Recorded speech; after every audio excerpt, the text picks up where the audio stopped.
স্বাধীন হবে, সেই দুইটা জেলার মধ্যে একটা জেলা ছিল ফরিদপুর। আমরা আমাদের জায়গা থেকে দেখেছি যে কিভাবে ওই জুলাইয়ের দিনগুলোতে আপনারা কয়েকজনকে নিয়ে এই ফরিদপুরে সংগ্রাম করেছেন, কিভাবে আপনাদেরকে ছাত্রলীগ, যুবলীগ, আওয়ামী লীগের সন্ত্রাসী ক্যাডাররা হামলা করে রক্তাক্ত করেছে। আমরা যখন ওই 3 তারিখে, 4 তারিখে এবং 5 তারিখে এই ফরিদপুরে গণজোয়ার দেখতে পাই, তখনই আমাদের মনে হয়েছিল খুনি শেখ হাসিনার দেশ ছাড়া সময়ের ব্যাপার মাত্র। আমরা আমাদের জায়গা থেকে এখন একটা জিনিস বিশ্বাস করি, এই বাংলাদেশ থেকে খুনি শেখ হাসিনার দুঃশাসন, অপশাসন, ক্ষমতার অপব্যবহার উপড়ে ফেলা সম্ভব যদি ফরিদপুর ঐক্যবদ্ধ হয়। ওই গোপালগঞ্জের চারপাশে এই ফরিদপুর, মাদারীপুর, শরীয়তপুর, রাজবাড়ী কিংবা বাগেরহাট, খুলনা যদি ঐক্যবদ্ধ হয়, এখনো যে রক্ত বিপাসু, ক্ষমতা বিপাসু কিছু দোষর গোপালগঞ্জের আনাচে কানাচে লুকিয়ে আছে, তাদেরকে ওই তাদের শিকড় সহ উপড়ে ফেলতে খুব বেশি সময় লাগবে না। আমরা শুধু আমাদের জায়গা থেকে আপনাদের এখানে প্রথমে একটি কৃতজ্ঞতা জানাতে চাই। এই কৃতজ্ঞতা সে কারণেই যে কৃত সাহস দিয়ে ওই 3 আগস্টে জনসমুদ্র নিয়ে আপনারা পুরো বাংলাদেশকে আপনাদের জায়গায় উৎসাহ দিয়েছিলেন। আপনাদের প্রতি কৃতজ্ঞতা এই কারণে যে যখন পুরো বাংলাদেশের মানুষ মনে করছিল যে খুনি হাসিনার দোসরদেরকে দিয়ে এই গোপালগঞ্জ এবং তার আশেপাশের অঞ্চল হয়তো ভরে গিয়েছে, কিন্তু আজকে আমরা দেখছি এই ফরিদপুরি খুনি হাসিনার দোসরদেরকে সকলে উৎপাদন করার জন্য যথেষ্ট। আমরা আপনাদেরকে শুধু একটি কথাই বলি, নতুন বাংলাদেশ ছাত্র জনতার, তরুণ প্রজন্মের ঐক্যবদ্ধ নেতৃত্বের এক বাংলাদেশ। এই বাংলাদেশে যারা ভালো কাজ করবে আমরা তাদেরকে ভালো বলবো, কিন্তু যারা ক্ষমতার নামে, ক্ষমতায় টিকে থাকার জন্য মানুষের রক্ত আর জীবনকে বিন্দু মাত্র মূল্য দেয় না, তাদেরকে আমরা বাংলাদেশের মাটিতে আর দেখতে চাই না। এই খুনি হাসিনা ওই পার থেকে বলে তার বিরুদ্ধে 200-250 মামলা হয়েছে, তার জন্য নাকি আরো 200-250 খুন করা যায়।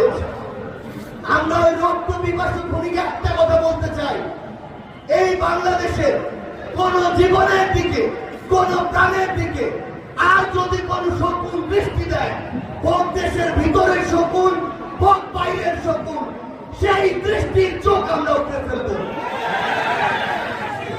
আমরা আমাদের জায়গা থেকে আমাদের সামনে আমাদের শহীদ পরিবাররা রয়েছে, তারা বিচারের জন্য আন্দোলন করছে। আমরা আমাদের এই বিচারগুলো চাই। ওই খুনি হাসিনা বাংলাদেশে অবশ্যই চট করে আসবে, কিন্তু এসে সরাসরি ওই বিচারের কাঠগড়ায় দাঁড়াবে, এসে সরাসরি ওই কাঠগড়া থেকে ফাঁসির মঞ্চে দাঁড়াবে।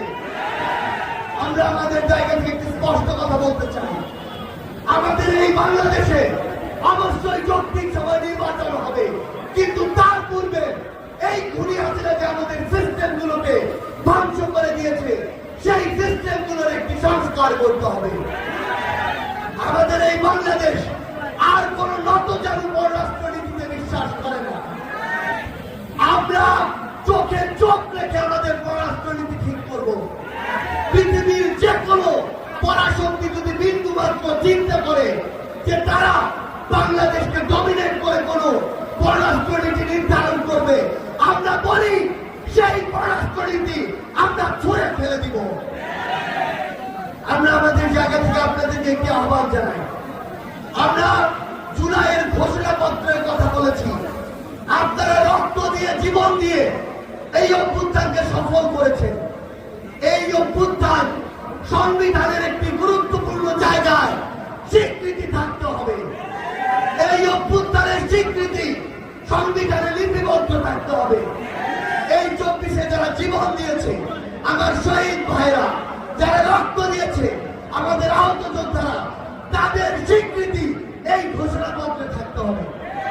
যেই প্ল্যাটফর্মকে সামনে রেখে ফ্যাসিস্ট বিরোধী পুরো বাংলাদেশ ঐক্যবদ্ধ হয়েছিল, সেই বৈষম্য বিরোধী ছাত্র আন্দোলন এই প্ল্যাটফর্মের নাম স্বর্ণাক্ষরে ওই ঘোষণাপত্রে থাকতে হবে।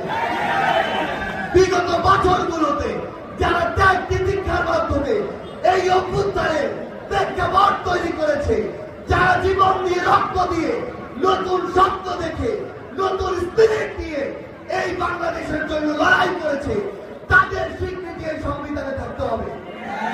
আমরা আমাদের জায়গা থেকে স্পষ্ট করে একটি কথা বলি, আমাদের এত রক্তের জীবনের বিনিময়ে যেই আমাদের এই অভ্যুত্থান এবং সংগ্রাম, এই অভ্যুত্থানের স্পিরিটে আমাদের শব্দগুলোর ওই ঘোষণাপত্রে লিপিবদ্ধ থাকতে হবে।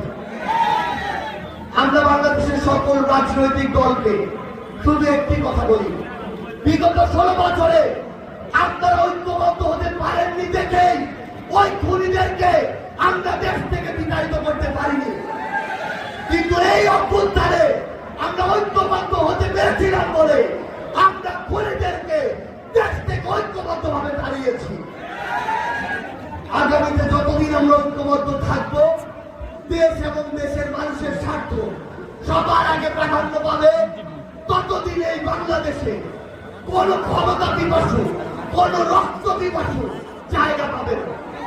কিন্তু যেদিন আমাদের কাছে স্বার্থের দ্বন্দ্ব, ক্ষমতার দ্বন্দ্ব, দেশ এবং মানুষের আগে ব্যক্তিগত স্বার্থ প্রাধান্য পাবে, সেদিনই আমাদের মধ্যে বিভাজন শুরু হবে। আর এই বিভাজনকে কেন্দ্র করে ওই খুনি এবং তার দশকরা নতুন কোন রূপে এই বাংলাদেশে ফিরে আসবে। আমরা ফরিদপুরকে, সংগ্রামী ফরিদপুরকে, রক্তক্ষয়ী এই যুদ্ধে অগ্রনায়ক ফরিদপুরকে শুধু একটি আহ্বান জানিয়ে রাখতে চাই, এই ফরিদপুর যতদিন ফ্যাসিস্ট বিরোধী খুনি হাসিনার বিরুদ্ধে একটি ঐক্যবদ্ধ শক্তি থাকবে, ততদিন বাংলাদেশের আর কাউকে লাগবে না। এই বৃহত্তর ফরিদপুরি খুনি হাসিনাকে প্রতিরোধ করার জন্য যথেষ্ট।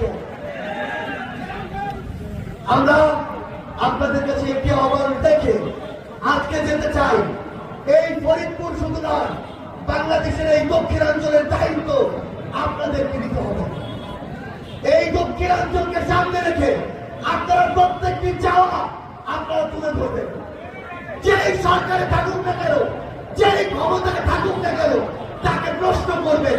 দয়া করে কারো দাস, দালাল কিংবা নিষ্ক্রিয় দর্শকে পরিণত হবেন না। আমাদের এই সংগ্রাম, আমাদের এই লড়াই, 24-এর অভ্যুত্থানের এই স্পিরিট আমাদের মধ্যে চালু থাকুক। যতদিন আমার সামনে থাকা এই তরুণ প্রজন্ম এই লড়াইয়ের সামনের সারিতে থেকে নেতৃত্বে থাকবে, ততদিন আমাদেরকে কেউ আমাদের যে সামনের পথ, আমাদের যে চলার পথ, সেই পথ থেকে বিচ্যুত করতে পারবে না। এই বৃহত্তর ফরিদপুরের সাথে আবারও দেখা হবে। সংবিধান ঘাঁটি ফরিদপুরের ছাত্র জনতা দেখে দিয়েছে কিভাবে আওয়ামী লীগকে, স্বৈরাচারকে এই দেশ থেকে হটিয়ে দেওয়া যায়। ফরিদপুরের ছাত্র জনতা ইতিহাস সাক্ষী, কখনো কোন অন্যায়ের সাথে আপোষ করে নাই। আমাদের ফরিদপুরের যোদ্ধারা রাজপথে তাদের জীবন বিসর্জন দিয়েছে এই দেশের জন্য, দেশের মানুষের জন্য। সুতরাং এই ফরিদপুরকে আর কখনো আওয়ামী লীগের ঘাঁটি বলা যাবে না। ফরিদপুর আমরা 5 তারিখের ঘোষণা দিয়েছি, ফরিদপুর হলো বিপ্লবীদের ঘাঁটি। ফরিদপুরের ছাত্র জনতা রাজপথে রক্ত দিতে জানে, দাবি আদায় করতে জানে। আমাদের ফরিদপুরকে অনেক সময় অনেক ভাবে বৈষম্যের শিকার হতে হয়। দেখা যায় যে এক্সপ্রেসওয়ে এসেছে, ভাঙা থেকে গোপালগঞ্জের দিকে চলে গেছে, ফরিদপুরের দিকে আসে নাই। তবে আমরা বলে দিতে চাই, যদি আসতে হয় ওই দিকেও যাবে, এই দিকেও আসবে। আমরা দেখতে পেয়েছি পেয়েছি নানা সময়ে আমাদের সাথে কিন্তু অসহযোগিতা করা হয়েছে। ফরিদপুরের নামে কখনো বিভাগ দিবে না বলে কিন্তু একটা নাটক সাজিয়েছিল ওই স্বৈরাচার ভাই। আমরা বলতে চাই, আমরা কি দাবি আদায় করতে জানি না? ফরিদপুর নামে বিভাগ হবে ইনশাআল্লাহ। ফরিদপুর নামে বিভাগ করতে এবং বিভাগের সকল কার্যক্রম ফরিদপুরে করতে প্রয়োজনে ফরিদপুরের ছাত্র জনতা আবার রাজপথে নামতে প্রস্তুত আছে। আমরা দেখতে পেয়েছি ফরিদপুরে অনেক নেতাই পাবলিক বিশ্ববিদ্যালয় করে দিবে বলে আশ্বাস দিয়েছে। আমরা কোনো আশ্বাস পেতে চাই না, আমরা রাজপথ থেকে দাবি আদায় করতে জানি। আমরা পাবলিক বিশ্ববিদ্যালয় ফরিদপুরে চাই। আমরা ফরিদপুর মেডিকেল কলেজে নানা ধরনের সমস্যা রয়েছে। কোন টেস্ট করাতে গেলেই পাঠিয়ে দেওয়া হয় প্রাইভেট হাসপাতালগুলোতে। এই ফরিদপুর মেডিকেল কলেজের এই অসমাজ সিন্ডিকেট গুলোকে ভাঙতে হবে। সুচিকিৎসা পেতে যাতে ফরিদপুরের ছাত্র জনতাকে কষ্ট না করতে হয় সেজন্য আমাদের আওয়াজ চালিয়ে রাখতে হবে। ফরিদপুরে অনেকেই ব্যবসায়িক ক্ষেত্রে মনোপলি সিস্টেম চালু করে বাসের ভাড়া দ্বিগুণ করে রেখেছে। আমাদের এর বিরুদ্ধে কিন্তু আমাদের আওয়াজ চালিয়ে রাখতে হবে। যদি ফরিদপুরের ছাত্র জনতাকে জিম্মি করে কেউ টাকা হাতিয়ে নেওয়ার চেষ্টা করে ওই হাত ভেঙে দেওয়া হবে। আমরা সর্বোপরি বলে দিতে চাই, ফরিদপুর বৈষম্য বিরোধী ছাত্র আন্দোলনের সাথে এবং এই বিপ্লবের সাথে সবসময় ছিল, আছে এবং থাকবে। ফরিদপুরের ছাত্র জনতা বাংলাদেশের যতগুলো 24-এর শহীদ হয়েছে, 71-এর শহীদ হয়েছে, বাংলাদেশের যত আন্দোলনের যত শহীদ হয়েছে সকল শহীদের রক্তের পূর্ণ মর্যাদা নিশ্চিত করতে রাজপথে থাকবে ইনশাআল্লাহ।